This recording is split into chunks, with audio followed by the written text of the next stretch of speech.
Assalamualaikum warahmatullahi wabarakatuh. Kelompok kami mendapatkan topik tentang khilafah dan juga terorisme. Sebelumnya, khilafah ini sudah ada sejak zaman dahulu, yakni zaman kejayaan Islam, sedangkan terorisme merupakan kasus yang sampai saat ini masih terjadi. Untuk penjelasan lebih detailnya akan diteruskan oleh anggota kami, yakni Putri Nabila Rizky.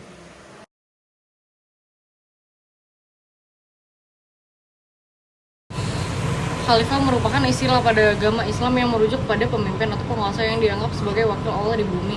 Khalifah dalam bahasa Arab berarti pengganti atau wakil. Istilah ini memiliki pengertian dan penerapan yang berbeda pada sejarah teologi Islam, yaitu diantaranya yang pertama adalah khalifah sebagai pemimpin politik dan agama. Dalam sejarah awal Islam, khalifah adalah gelar yang diberikan kepada penguasa yang menggantikan Nabi Muhammad SAW setelah wafatnya. Mereka dianggap sebagai pemimpin umat muslim yang bertanggung jawab atas urusan duniawi dan agama. Khalifah pertama adalah Abu Bakar As-Siddiq yang diikuti oleh Umar bin Khattab, Utsman bin Affan, dan Ali bin Abi Thalib yang dikenal sebagai Khulafaur Rasyidin. Dan yang kedua adalah khalifah sebagai simbol kesatuan umat. Setelah periode Khulafaur Rasyidin, konsep khalifah terus berkembang. Khalifah Umayyah dan Abbasiyah misalnya melanjutkan tradisi ini meskipun kekuasaan mereka seringkali bersifat politis daripada spiritual. Meskipun begitu, khalifah tetap dianggap sebagai simbol kesatuan umat Islam. Dan yang ketiga adalah khalifah dalam sufisme dan teologi. Dalam pandangan sufistik dan beberapa perspektif teologis lainnya, setiap individu muslim dianggap sebagai khalifah di bumi dalam arti bahwa setiap orang memiliki tanggung jawab untuk menjalankan amanah Allah dalam kehidupannya, menjaga dan merawat bumi serta melaksanakan hukum-hukumnya. Dan yang keempat adalah khalifah dalam konteks modern. Istilah khalifah juga sering dibahas dalam konteks politik modern, terutama dalam wacana mengenai kebangkitan kembali sistem kekhalifahan sebagai bentuk pemerintahan yang ideal bagi umat Islam. Beberapa kelompok dan gerakan Islam mengusulkan pemulihan kekhalifahan sebagai cara untuk mengatasi tantangan yang dihadapi oleh umat muslim saat ini. Secara keseluruhan, konsep khalifah dalam Islam mencakup aspek-aspek kepemimpinan, tanggung jawab, dan representasi umat dalam menjalankan ajaran dan hukum Islam. Selanjutnya ada terorisme. Terorisme merupakan tindak kriminal berupa kekerasan maupun ancaman yang dapat menimbulkan ketakutan di masyarakat guna mencapai tujuan politik, agama, atau ideologi tertentu. Terorisme seringkali melibatkan tindakan yang ditujukan kepada warga sipil atau non-combat dengan tujuan mempengaruhi kebijakan pemerintah atau masyarakat secara keseluruhan. Beberapa elemen kunci dari terorisme meliputi: yang pertama, kekerasan atau ancaman kekerasan. Terorisme melibatkan tindakan kekerasan fisik atau ancaman kekerasan yang dapat menimbulkan cedera atau kematian. Yang kedua, tujuan politik, ideologi, atau agama. Terorisme dilakukan dengan tujuan untuk mencapai perubahan politik, ideologi, atau agama. Pelaku terorisme seringkali memiliki agenda tertentu yang mereka wujudkan melalui aksi teror mereka. Tiga, menimbulkan ketakutan. Salah satu tujuan utama dari terorisme adalah menimbulkan ketakutan atau ketidakamanan di kalangan masyarakat. Dengan menciptakan rasa takut yang meluas, pelaku terorisme berharap untuk mempengaruhi kebijakan atau tindakan pemerintah dan masyarakat. 4. Non-kombatan. Terorisme seringkali menargetkan warga sipil, fasilitas umum, dan infrastruktur penting yang tidak terkait langsung dengan operasi militer atau pertahanan. Yang kelima, publisitas. Aksi teror seringkali dirancang untuk mendapatkan perhatian media dan menarik perhatian publik internasional. Publisitas ini digunakan untuk menyebarkan pesan atau propaganda dari kelompok teroris. Tantangan bagi negara dan bangsa mengenai adanya gerakan khilafah dan terorisme. Kehadiran konsep kekhilafahan, terutama dalam konteks modern, dapat menimbulkan berbagai tantangan bagi negara. Beberapa tantangan utama yang dapat dihadapi negara terkait keberadaan atau dorongan untuk mendirikan kekhilafahan antara lain: untuk yang pertama adalah stabilitas politik. Upaya untuk mendirikan kekhilafahan seringkali diiringi oleh gerakan atau kelompok yang menentang pemerintahan yang ada. Ini dapat menyebabkan ketidakstabilan politik, protes, dan bahkan konflik bersenjata.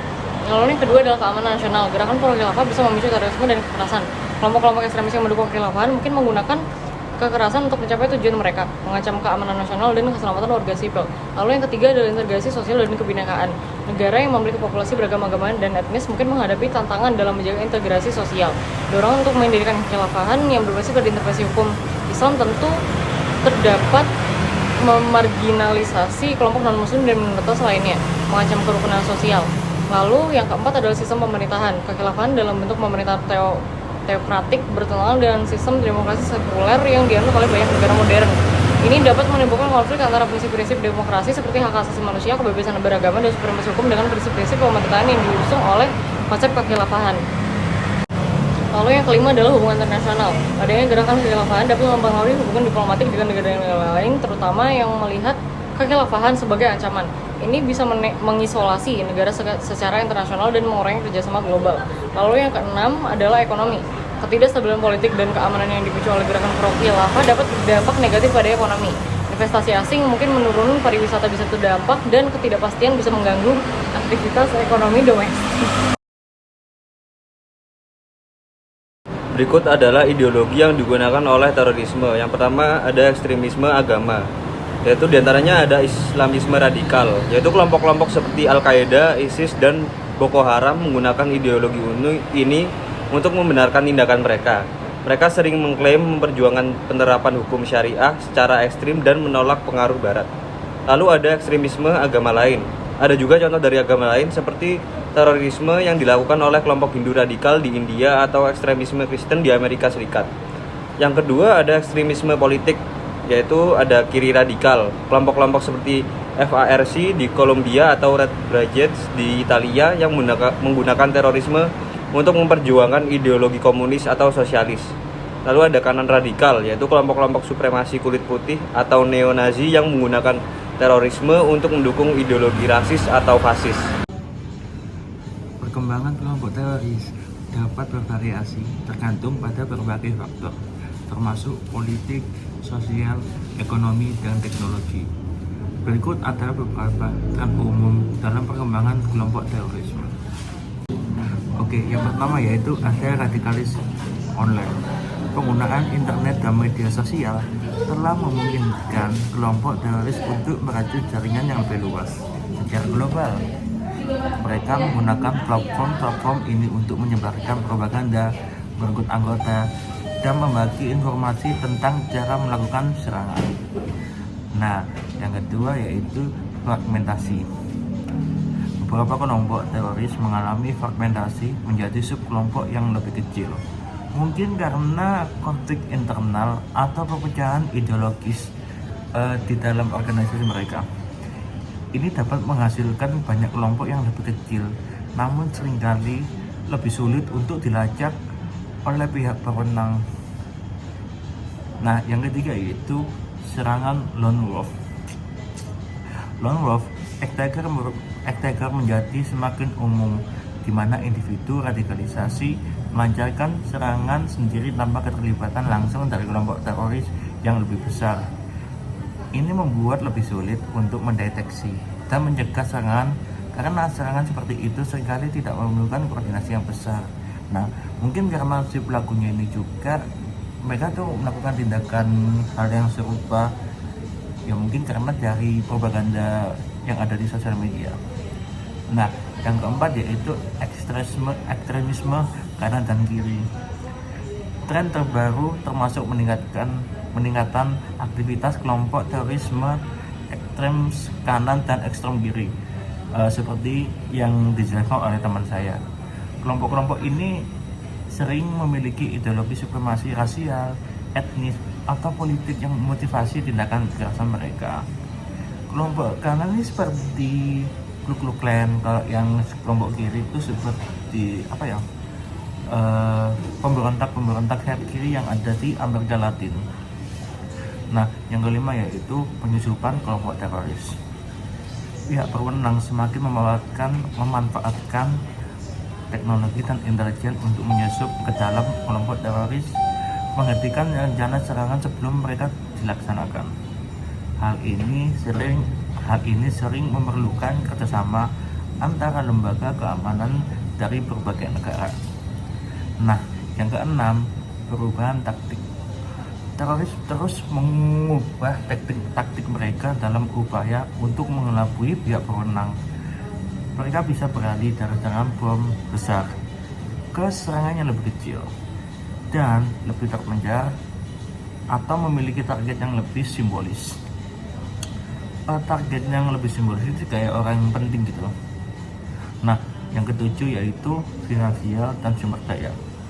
Kelompok teroris terus mencari sumber daya finansial dan logistik untuk mendukung operasi mereka. Mereka mendapatkan dana dari sumbangan individu, perdagangan narkoba atau senjata, atau bahkan penculikan untuk tebusan berupa dana. Oke, baik. Poin yang terakhir adalah dampak dari aksi terorisme. Yang pertama adalah korban jiwa dan luka-luka. Aksi terorisme ini dapat menyebabkan korban jiwa baik ke target langsung maupun ke masyarakat sipil yang tidak bersalah. Yang kedua adalah ketakutan dan ketidakamanan. Aksi terorisme ini tentu saja menimbulkan rasa ketidakamanan dan juga membuat suatu masyarakat dari negara yang telah menjadi dampak dari aksi tersebut menjadi was-was dan tidak tenang sepanjang hari mereka. Yang ketiga adalah kerusakan infrastruktur. Serangan dari terorisme sendiri dapat berupa baku tembak-menembak menggunakan senjata ringan maupun menggunakan senjata berat seperti tank ataupun roket. Tentu saja hal seperti ini dapat menyebabkan kerusakan infrastruktur dalam bentuk rumah sakit, gedung, bangunan, atau bahkan rumah masyarakat sipil. Yang keempat adalah gangguan ekonomi. Terorisme dapat mengganggu stabilitas ekonomi suatu negara dengan mengganggu bisnis, perdagangan, pariwisata, dan investasi. Hal ini tentu saja dapat menyebabkan kerugian ekonomi yang sangat besar. Yang kelima adalah polarisasi sosial dan politik. Aksi terorisme seringkali memperdalam polarisasi sosial. Masyarakat dapat menjadi terbagi atas dasar agama, etis, atau ideologi. Yang keenam adalah stigma dan diskriminasi. Kelompok atau komunitas yang dituduh sebagai pelancar aksi terorisme ini tentu saja akan merusak image mereka di dalam pandangan masyarakat. Yang ketujuh adalah reaksi keamanan yang berlebihan. Pemerintah seringkali merespon aksi terorisme dengan langkah-langkah keamanan yang keras dan kadang-kadang kontroversial, seperti peningkatan pengawasan, penangkapan tanpa pengadilan yang adil, dan pembatasan kebebasan sipil. Sedangkan yang terakhir adalah kerugian psikologis. Aksi terorisme ini seperti contohnya adalah yang terjadi oleh Palestina saat ini. Tentu saja bukan hanya menyebabkan korban jiwa, namun juga kesehatan mental dan psikologis masyarakat, karena harus mungkin kehilangan orang yang mereka sayangi. Mungkin sekian penjelasan tentang khilafah dan terorisme. Sebelumnya mohon maaf jika ada salah kata. Wassalamualaikum warahmatullahi wabarakatuh.